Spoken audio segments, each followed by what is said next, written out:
Jamaah Jumat sekeyakinan seakidah yang kami muliakan, sudah hampir 3 bulan lebih kita hidup dalam kondisi pandemi corona COVID-19, musibah taun wabah yang didatangkan oleh Allah dalam kehidupan kita hamba Allah.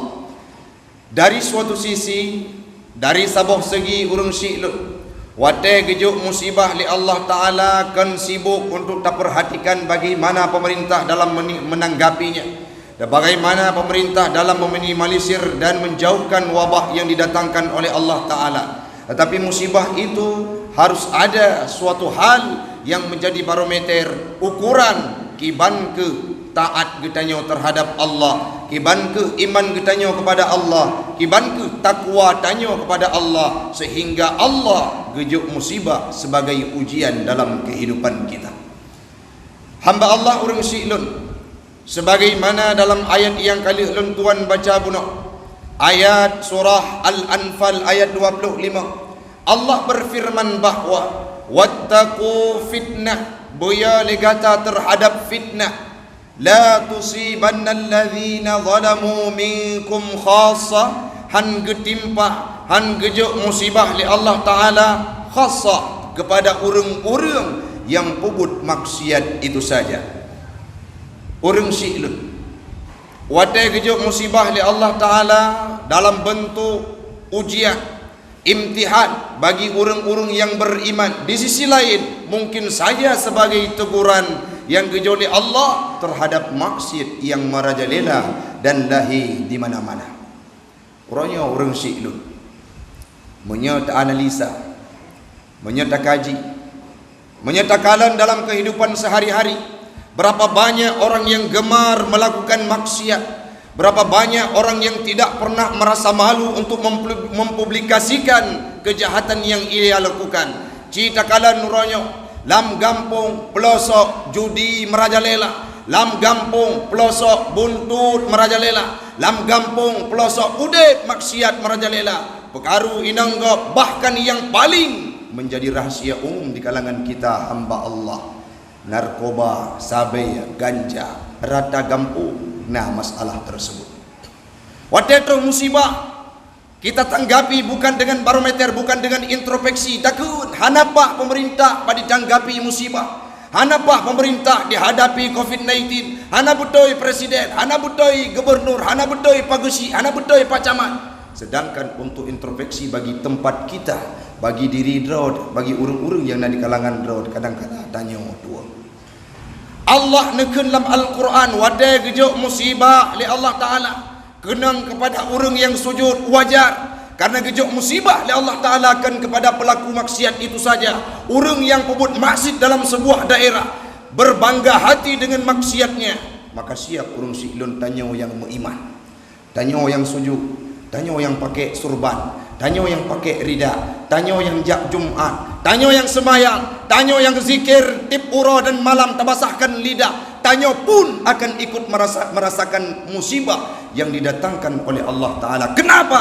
Karena tidak mau mencegah maksiat yang dibuat oleh urung-urung yang nak dilingkar. Tanya orangnya pada menala urung-urung yang buhu masa kalian maksiat baik apa buat maksiat, karena watai gejuk musibah Allah Ta'ala akan kekah mantang lung-lung kena le orangnya orang yang takalan orang syi'lun watai kekalan pemuda, orang tua, bahkan penduduk kampung dilakukan maksiat gekut pamnai gede jikan keluarga lun.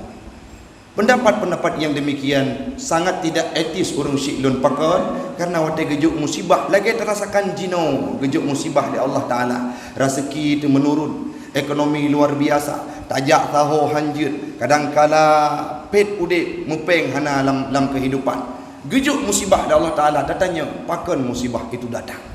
Tapi kalau kita analisa tak kaji urung syi'lun sesuai dengan ayat yang kali tuan baca buno, wattaqu fitnah, bermakna fitnah. Imam Al-Qurtubi dalam tafsirnya menjelaskan bahawa al-fitnah hiya al-azab wal uquwah, bermakna azab, musibah, malapetaka dan uqubah yang didatangkan oleh Allah Ta'ala. La tusibanna alladhina zalamu minkum khassah, han gejuk musibahnya kepada orang-orang yang pebut maksiat mantap. Imam Al-Qurtubi ni jelaskan apa makna orang pebut maksiat hinan dalam ayat tersebut. Orang-orang yang zalim bermakna gepelahir maksiat di suatu daerah, gepebut maksiat secara terang-terangan di suatu tempat, hana orang yang larang, hana orang yang cegah, hana orang yang tantang, hana orang yang tam, maka siap orang siklun gedatangkan musibah di Allah Ta'ala. Consider orang yang kena ban sabok gampong gedanyo akan ikut merasakannya. Uronyo orang siklun, kita bayangkan tsunami tahun 2004 jamun. Pada menala ulama-ulama yang balik, pada menala abu-abu gedanyo yang gua ba Allah dalam tsunami yang didatangkan untuk Aceh. Pada menala orang-orang yang jakbut, pada menala orang-orang yang mengerti Al-Quran, pada menala orang-orang yang hafai Al-Quran, yang gejok nyawang orangnya dalam tsunami yang didatangkan oleh Allah Ta'ala. Datanya tu pokok orang tersebut hana ibadah kepada Allah, pokok orang tersebut kurang ingat kepada Allah. Jawabannya orang siklun karena watenya musibah gejok oleh Allah Ta'ala, kondisi Aceh porak-poranda dengan maksiat yang merajalela. Misionaris uro malam dilakukan pemurtadan saat itu. Bahkan na kejadian di Ted Al-Quran di laut yang na di Banda Aceh, le urang-urang kaum misionaris luar biasa maksiat merajalela di tempat kita, sehingga gejok teguran oleh Allah Ta'ala. Wate gejok teguran ni karena urang pembuat maksiat, kan urang yang pembuat maksiat itu saja yang kena. Sama persis lagi gedanyo tak pelara kubu. Wate tame kubu di kemubang lampaya. Wate tapua walam ua. Wate tapua tempat istirahat kubu tersebut. Si saboh kubu yang tame ba tempat meleho. Wate walam gerpo, wate walam ua. Wate saat dia kembali dalam kandangnya, man sabok ua kubu lain kena meleho. Menancit maksiat yang katanya pubut urang siklun. Menya uronyo tak pubut maksiat bangga te. Hana urusan nganggap long mujudi pengraku, long pik sabe tubuh rok, long bekat ganja tubuh rok, peng rok, hana urusan ngau lain. Jawabanji bek nedu dalam kalangan urang-urang yang taat. Meminta tempat keron muji ngau lain yang pubut maksiat ataupun meminta tempat yang ke dalam dunianya. Karena waktu kejauh musibah, sayang orang yang rukuk, sayang kepada orang yang tahajud, sayang kepada orang yang sering jak masjid, mengadu kepada Allah Ta'ala tanpa ada kesalahan dengan maksiat yang katanya pubut kejauh musibah di Allah Ta'ala. Cita kalian orangnya orang silam terus musibah corona COVID-19 pada menala orang yang meninggalkan karena COVID-19 pakot karena hana mepat mita rezeki. Pernah tuan baca dalam surat Kabar, tidro pemulung urang mita bro, urang mita bro di Jawa. Itundu anak karaput uro sehingga na boh ubi untuk gedagun. Singkat cerita urang silun ba uro kelimong kan anak yang meninggal draw ke meninggal dunia pakon karena kalimong uro hana kepajuhu dengan disebabkan COVID-19 yang gejauh oleh Allah Ta'ala. Sepawah maksud yang katanya pubut merajalela, maksud yang ada di Nusantara, di Indonesia mungkin saja porak-poranda, tidak ada orang yang menegurnya. Gejok musibah di Allah Ta'ala kan ke orang yang pubut maksud mantap mansabuk Indonesia, Aceh dan tempat katanya khususnya kena musibah tersebut. Sangat disayangkan orang-orang yang gelih hati ibadah kepada Allah ditimpakan dengan musibah yang ulah-ulah orang yang pubut maksiat. Maka sesuai dengan hadis Nabi, penekan oleh Nabi, marra'a minkum munkarat, berangkasau dipakai dengan kalimat man dalam hadis Nabi, bermakna berangkasau orang inang, orang tuha, orang muda, anak mit asai kalan kemaksiatan, dia harus berani bertanggungjawab dan ditegak maksiat tersebut biadi dengan tangannya. Baik dirubah. Ikalan tanyo yang tuha kalian anak muda, pegak anak muda. Tanya yang muda kalian urut Tuhan pun masih sampaikan dengan bahasa yang indah, larang dengan tanganmu. Bahkan ditanya yang punya jabatan di kampung, di kecamatan, bahkan di dusun, saat gebi jabatan oleh Allah Ta'ala dalam wilayah jabatan kitanya harusnya kontribusi terbaik tak pegat aturan-aturan kemaslahatan terhadap agama sehingga baik dipubut maksud dalam wilayah kitanya. Karena itu kekuasaan kita, tangan, jarau, biadi sekarang ada di tangan pemerintah. Mudah-mudahan gedanyo yang punya kuasa urung si'lun akan melayangkan tangan kita terhadap kebaikan agamanya Allah. Wa illam tastati, apabila engkau tidak sanggup, bilisani, pegak dengan lidah.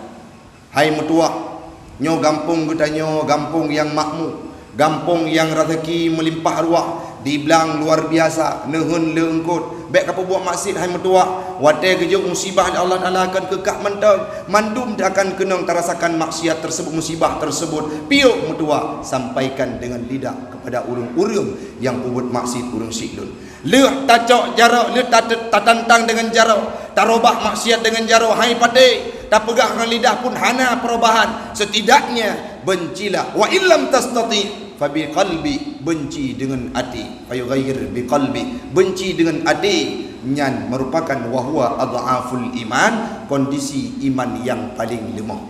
Dikatanya mainhan tatijud tegak maksiat urung siklun dengan jarak dan dengan lidah. Menyegetanyo hanya sekedar benci dalam hati, nyan kondisi iman getanyo adalah iman yang paling lemah. Maka kajit urung siklun jino tahu sama-sama di kampung, di kemasjidan yang mulianyo, di Luksmawe, di Aceh, tempat kita hamba Allah. Mari kita berantaskan, kita minimalisir angka kejahatan, kemaksiatan, kita pegadro beto ke Allah, bertaat dan bertakwa, imtisalu awamirillah wajtanibu nawahihi, perbuat bandum suruh Allah, tinggal yang getegah oleh Allah Taala, sehingga udip getanyo akan makmur. Cina bayangkan kehidupan zaman masa alim ulama, masa kerajaan-kerajaan Islam, masa Iskandar Muda, yang berlaku Islam, diterapkan syariat Islam, kepadukan antara Al-Quran, gecok pedoman Al-Quran dalam kehidupan, berlaku hukum-hukum syariat dengan syariat Allah, hanya berbaur dengan kemaksiatan, sehingga negara Aceh watenyan baldatun thayyibatun warabbul ghafur, bermakna urung siklun makmur luar biasa. Tajak ulang narateki, tajak ugle melimpah ruah, tajak unuhun ungkut le, yang tajak rezeki gejuk oleh Allah Taala pakon karena beriman dan bertakwa, sehingga lawasakna alaihimul khaira an kulli janib, Allah akan gebuka pintu rezeki dari berbagai penjuru kepada gedanyo. Boh di langit, di bumi akan gepu timur rezeki oleh Allah Taala, menyegedanyo kajit ke urang yang taat dan takwa, mengiman dan takwa kepada Allah, hamba Allah. Mudah-mudahan urung siklun di akhir ceramah nasihat singkat mauidhah yang jadi manfaat bagi pribadi ulun tuannya. Mari sama-sama tahu dari Jumaatnya tak introspeksi, patekna maksud yang merajalela di kampung kamu, tajak batengku imum, tajak pagesi, mari sama-sama berantaskan maksiat yang ada di kampung gedanyo, yang ada di wilayah gedanyo, yang ada di kemasjidan gedanyo, kepuah supaya udip gedanyo akan makmur, supaya udip gedanyo akan aman, supaya udip gedanyo akan nyaman dalam kehidupan, jio dari malapetaka, jio dari musibah, jio dari fitnah, jauh dari azab wal uqubah yang gejuk oleh Allah Ta'ala dalam kehidupan kita. Solusi terakhir hamba Allah dalam ayat yang difirmankan oleh Allah Ta'ala, walau anna ahlal qura amanu wattaqau, punakun oleh Allah, seandainya penduduk suatu tempat, suatu negeri, suatu bumi beriman dan bertakwa, abah, lidah, ade beriman kepada Allah, percaya terhadap apa yang diyu oleh Allah Ta'ala melalui nabinya, wattaqau, imtisalu awamirillah, gepubut bandung perintah Allah, gepejio segala larangan Allah, sehingga menyekana dua aspek tersebut pegekun oleh Allah Ta'ala, la fatahna alaihimul khaira an kulli janib, ataupun akan geputun berkat dari Allah Ta'ala dari langit dan bumi, sehingga gedanyo rezeki merimpah ruah. Maka hamba Allah kajit untuk tak gadah maksiat, tak gadah kejahatan, tak gadah kebiadaban, sehingga gedanyo wujud ke orang yang taat, takwa dan beriman kepada Allah. InsyaAllah suatu waktu akan gejuk rezeki oleh Allah Ta'ala yang melimpah ruah dalam kehidupan gedanyo. Amin, amin ya rabbal alamin.